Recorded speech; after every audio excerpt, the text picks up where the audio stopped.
Hello students, তোমাদের সকলকে স্বাগত। আজকে তোমাদের সেকেন্ড ইউনিট টেস্টের ক্লাস 8-এর ইতিহাস বিষয়ের মডেল সেট 2 করে দেখাবো। তো চলো শুরু করা যাক। প্রশ্নটি হয়েছে Jodhpur Park Girls High School থেকে।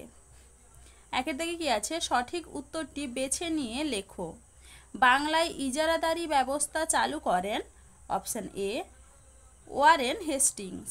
পরের প্রশ্নে কি আছে, আবওয়াব কর আদায় করা হতো অপশান বি কৃষকদের থেকে।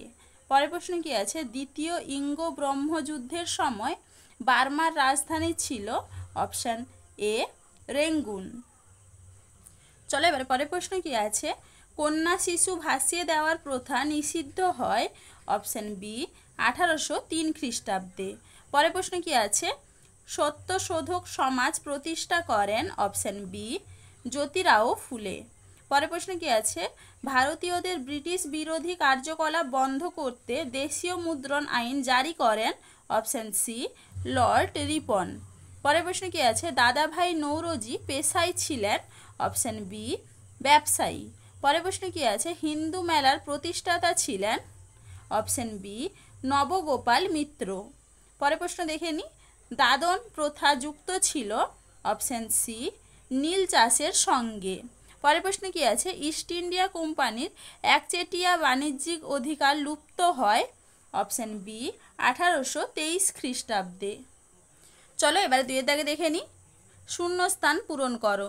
ড্যাশ খ্রিস্টাব্দে ইন্ডিয়ান অ্যাসোসিয়েশন প্রতিষ্ঠিত হয়। উত্তরটি হবে কি 1876 খ্রিস্টাব্দে। পরের প্রশ্ন কি আছে, জাতীয় কংগ্রেসের জনক বলা হয় ড্যাশ। উত্তর হবে কি অ্যালান অক্টাভিয়ান হিউমকে। কি হবে, অ্যালান অক্টাভিয়ান হিউমকে। চলো এবার পরের প্রশ্ন দেখে নিই। দক্ষিণ ভারতের মালাবার অঞ্চলের কৃষকরা ড্যাশ নামে পরিচিত। উত্তর হবে কি মোপলা। পরের প্রশ্ন কি আছে, ভারতের প্রথম ভাইসরয় হলেন ড্যাশ। উত্তর হবে কি লর্ড ক্যানিং। কি হবে, লর্ড ক্যানিং। চলো এবার তিনের দাগে দেখে নিই। পূর্ণ বাক্যে উত্তর দাও। মহল কথাটির অর্থ কি? উত্তর হবে কি কয়েকটি গ্রামের সমষ্টি। পরের প্রশ্ন কি আছে, বাংলার ভূমিহীন কৃষকরা কি নামে পরিচিত? উত্তর হবে কি ভাগচাষী। কি হবে, ভাগচাষী নামে পরিচিত। পরের প্রশ্ন কি আছে, তিতুমির কোন আন্দোলনের সঙ্গে যুক্ত ছিলেন? উত্তর হবে কি ওয়াহাবি আন্দোলন। চলো এবার পরের প্রশ্ন দেখে নিই। ওয়েডারবার্ন কে ছিলেন? উত্তর হবে কি ভারতীয় জাতীয় কংগ্রেসের অন্যতম প্রতিষ্ঠাতা সদস্য ও সিভিল সার্ভেন্ট।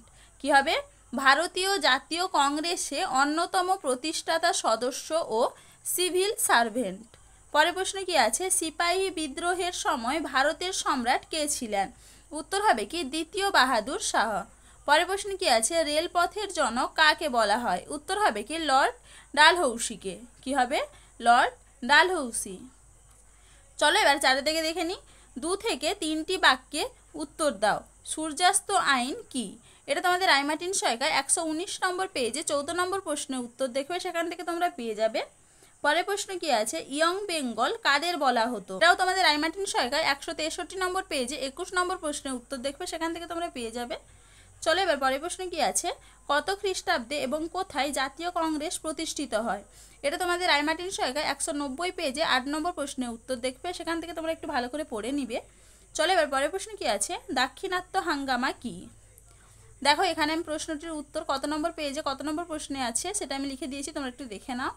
চলো এবার পরের প্রশ্ন কি আছে, চরমপন্থী বলতে কি বোঝো? একজন চরমপন্থী নেতার নাম লেখো। এখানে পেজ নাম্বার লেখা আছে, তোমরা একটু দেখে নিবে তোমাদের রায়মার্টিন সহায়িকায়। পরের প্রশ্ন কি আছে, কত খ্রিস্টাব্দে কাদের উদ্যোগে বিধবা বিবাহ সংঘটিত হয়? উত্তর হবে কি ঈশ্বরচন্দ্র বিদ্যাসাগরের অক্লান্ত পরিশ্রমের ফলে 1856 সালে 26শে জুলাই লর্ড ডালহৌসি এই আইন পাস করে। তো দেখো স্টুডেন্টস, আমি এখানে তোমাদের প্রশ্নগুলির উত্তর কত নম্বর পেজে কত নম্বর প্রশ্নের উত্তর সেটা লিখে দিয়েছি, তোমরা একটু দেখে নাও। চলো আজকে এইটুকুই, দেখা হচ্ছে পরের ভিডিওতে। ভিডিওটি ভালো লাগলে লাইক অ্যান্ড সাবস্ক্রাইব করে দিবে।